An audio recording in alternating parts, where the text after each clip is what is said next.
জল দিয়ে দেবো।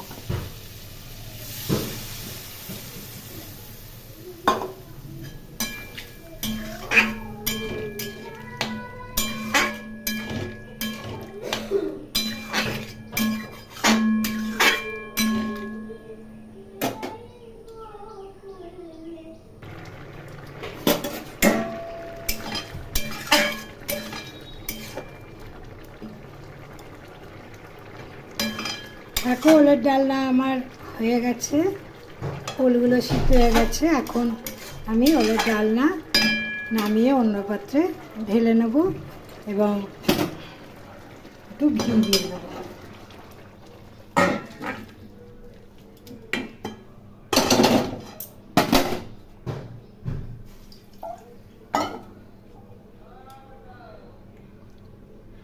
এর মধ্যে আমি 1 চামচ ঘি দিয়ে দিলাম।